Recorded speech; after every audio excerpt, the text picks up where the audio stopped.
है। अब जो 3 नास्तिक दर्शन है उनमें से एक बहुत प्रसिद्ध दर्शन है चार्वाक। वहां से हम बात शुरू करेंगे। और जब चार्वाक का नाम सुनते हैं, जैसे मैंने आपसे चार्वाक का, आप सब उत्साहित हो गए। उत्साहित क्यों हो गए? क्योंकि हम सब अंदर कहीं ना कहीं चार्वाक ही हैं।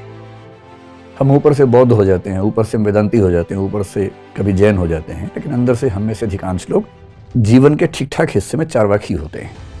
अपने चार्वाकपन को छिपाते रहते हैं, दबाते रहते हैं। वो भी जरूरी है, समाज में रहने की मर्यादाएं हैं, नियम हैं, उन सब का भी ध्यान रखना बहुत जरूरी है। लेकिन चार्वाक को सुन के मजा आता है। और जब मैं कहता हूँ चार्वाक, तो चार्वाक को लेकर जो छवि बनी हुई है, हमें ये भी समझना है कि वो छवि उतनी ठीक है नहीं। जो चार्वाक की छवि बनी हुई है, वो छवि बनी हुई है इन 2 सूत्रों से।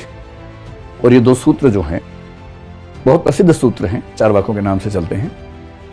पहला है यावत जीवेत सुखम जीवेत, जब तक जियो सुख से जियो।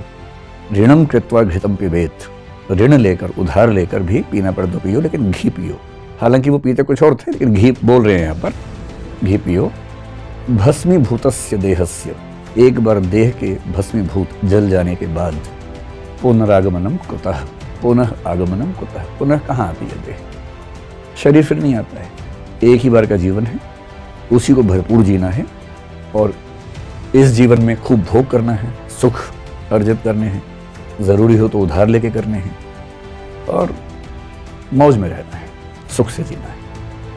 ये पूरे भारतीय दर्शन में कोई दूसरा संप्रदाय नहीं कहता है। भारत के 9 स्कूल्स में से 8 कहते हैं कि जीवन का अंतिम उद्देश्य मोक्ष प्राप्त करना है। ये कहता है कि मोक्ष सिरफिरों का विचार है, कुछ नहीं रखा उसमें, सुख ही असली जीवन का ध्येय है, लक्ष्य है। इस वजह से इसकी आलोचना बहुत ज्यादा होती है। दूसरे में तो और खतरनाक तरीके से बोल रहा है। ये मदिरा पान के बारे में समर्थन कर रहा है।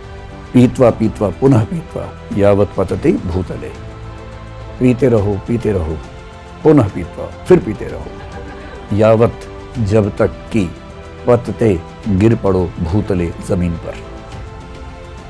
पियो पियो फिर पियो जब तक कि जमीन पर गिर ना पड़ो। और गिरने के बाद क्या करना है?